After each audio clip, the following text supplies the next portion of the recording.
Tidak ada yang lebih sial dari seseorang yang ingin lucu, tapi sama sekali tidak lucu. Jangankan orang lain yang tertawa, aku sendiri pun tidak tertawa dengan lucuanku. Mungkin kalian pikir menjadi badut adalah pekerjaan yang gampang.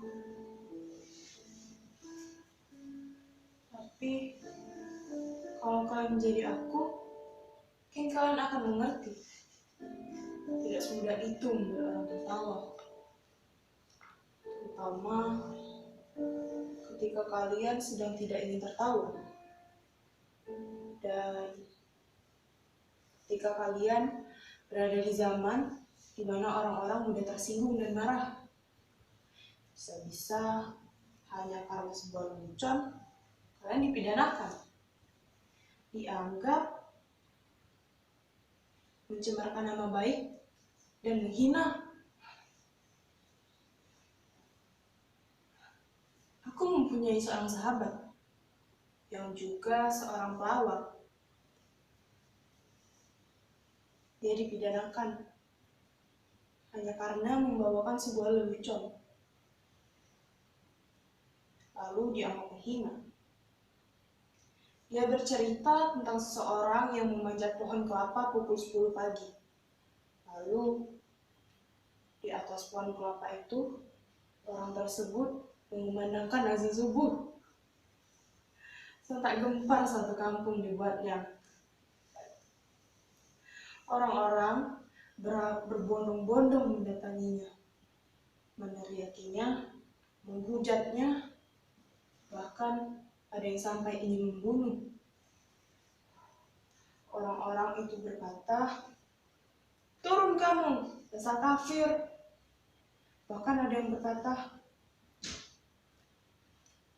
"Dasar orang aneh, berani-beraninya melakukan penghinaan. Azan subuh pukul 10 pagi, dasar kafir." Tapi orang itu menjawab dengan tenang. Dia berkata, "Loh, siapa yang aneh? Siapa yang kafir? Aku azan subuh pukul 4 pagi di masjid, tidak ada satupun dari kalian yang datang. Sekarang aku azan subuh pukul 10 pagi, kalian berbondong-bondong mendatangiku. Coba kalian pikir, siapa yang aneh? Siapa yang kafir? Siapa yang tidak taat?" Orang kok mudah mengkafir-kafirkan orang. Hanya karena perbedaan sedikit, langsung menjadi bermusuhan. Pertengkaran sudah menjadi hal yang biasa. Dulu, Descartes bilang, "Aku berpikir, maka aku ada." Tapi orang-orang sekarang seperti berkata, "Aku bertengkar, maka aku ada." Pertengkaran sudah menjadi komoditi, diperjualbelikan. Ada pembenaran hanya atas nama keyakinan. Ayat-ayat digunakan untuk kepentingan kekuasaan. Itulah kenapa aku bilang sulit membuat orang tertawa. Aku menjadi badut itu karena dulu ayahku juga seorang badut. Sekarang kan lagi ngetren kalau mengikuti kerjaan orang tuanya. Kalau bapaknya jadi presiden, lah anaknya ngikutnya menjadi presiden. Bukan hanya jadi presiden, ada yang nyalon jadi gubernur, bahkan ada yang jadi wali kota. Oh, sudah, aku tidak mau bicara ngawur seperti itu. Nanti aku ikut dipidanakan. Dulu ayahku bilang menjadi badut itu lumayan enak. Penghasilannya lumayan. Dia sering diundang ke acara-acara untuk mengisi hiburan. Orang-orang dulu menganggap kalau pelawak dan badut itu masih lucu. Tapi kalau sekarang sudah kalah lucu sama politikus.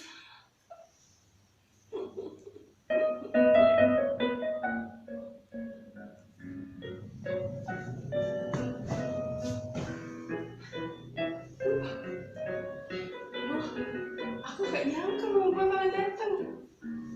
Lanjut. Maaf ya berantakan. Kamu mau makan? Mau minum? Sebentar ya.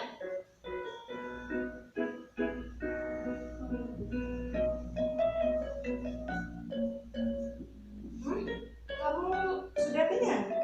Tidak haus? Syukurlah, aku sudah tidak punya apa-apa. Tapi kalau kamu mau pesen GoFood, bisa. Tapi kamu yang bayar.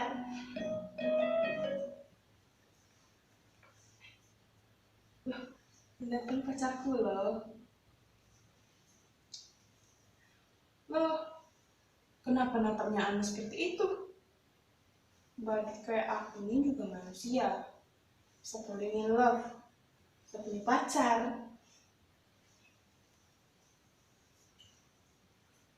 Wah, oh namanya Jas. Yang panjangnya? Jas hujan.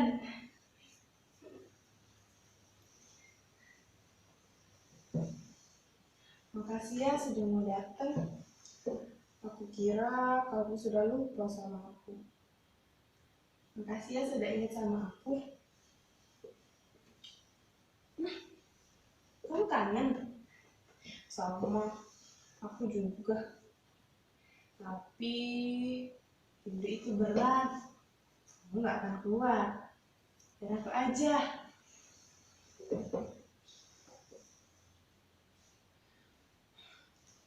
Aku kira kamu sudah gak mau sama aku.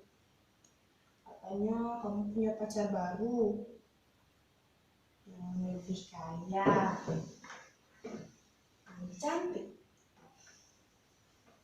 Tapi apapun yang terjadi, aku tetap cinta sama kamu.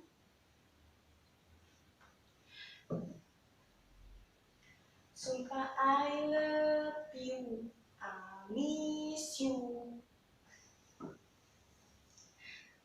Aku boleh minta peluk ya?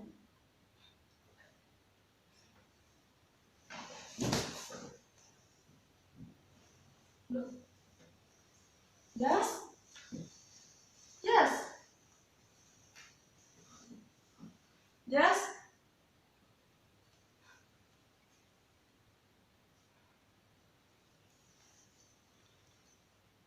Ternyata hanya hayalan. Aku tidak punya pacar.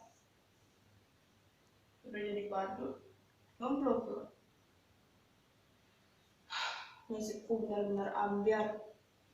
Percayalah, jadi badut itu berat. Kalian tidak akan kuat. Dan aku saja.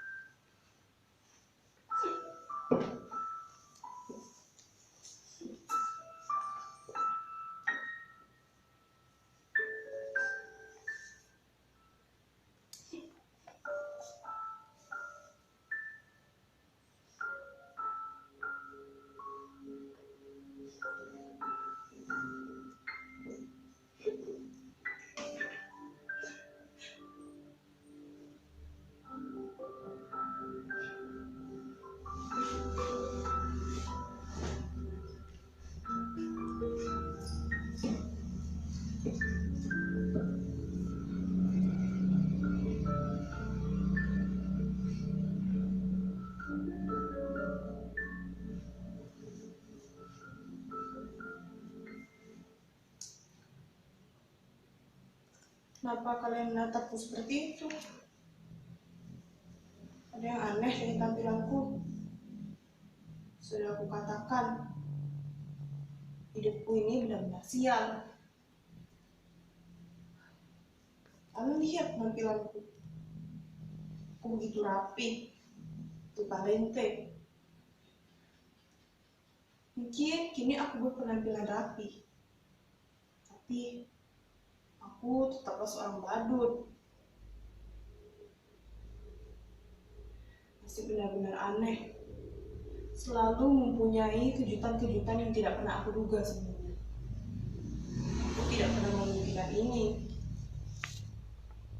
Tapi mungkin inilah takdirku.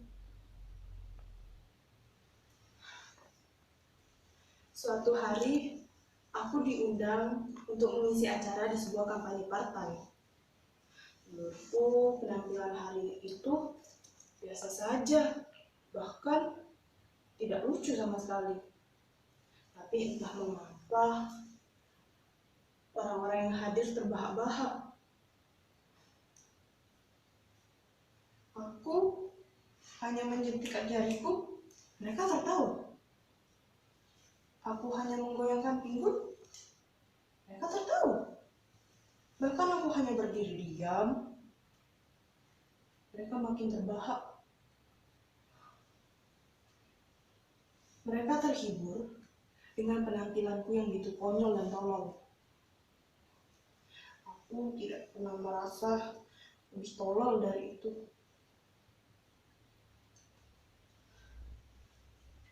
Lalu pemimpin partai itu mendatangiku, menjabat tanganku, memuji-mujiku. Dia bilang aku ini sosok yang karismatik, mempunyai kemampuan untuk disukai banyak orang. Dan itu merupakan kemampuan seorang pemimpin. Dia bilang kepadaku, zaman sekarang tidak perlu pintar, tidak perlu cerdas untuk menjadi seorang pemimpin. Kamu hanya perlu disukai oleh banyak orang. Demokrasi memilih seseorang menjadi pemimpin itu bukan karena kepintarannya saja, tapi kemampuannya untuk disukai banyak orang. Semakin banyak orang menyukaimu, maka kamu bisa menjadi pemimpin. Pendukungmu akan mendukungmu habis-habisan, tidak peduli kamu benar atau salah. Kamu boleh menyinggung sesukamu, tapi asalkan orang tetap percaya dan menyukaimu, dan kamu mempunyai bakat itu. Mungkin orang-orang akan tertawa, tapi mereka sebenarnya menyukaimu juga. Dan orang seperti kamu yang dibutuhkan oleh partai. Lalu aku didandani necis seperti ini oleh mereka, didaftarkan ikut pilkada, yang bahkan aku tidak tahu perbedaannya dengan pilkada. Orang-orang bilang kalau pilkada boleh coba-coba untuk anak, kalau pilkada tidak boleh. Buktinya banyak sekarang anak-anak pejabat, anak-anak pemimpin yang ikut pilkada. Tapi aku masih heran, kenapa aku bisa ikut pilkada? Bahkan ijazah pun tidak punya. Tapi mereka berkata, tenang saja, ijazah bisa dipalsukan. Jangankan ijazah, kebenaran pun bisa dipalsukan. Dan betapa sialnya aku menang pilkada. Aku dipilih karena aku dianggap lucu. Dianggap lucu dan dapat menghibur hidup mereka. Ketika aku menjadi badut, tidak ada seorang pun yang berhasil membuat tertawa. Tapi sekarang aku menjadi pemimpin, kali-kali orang tertawa kami. Itulah kenapa aku bilang hidupku begitu sial.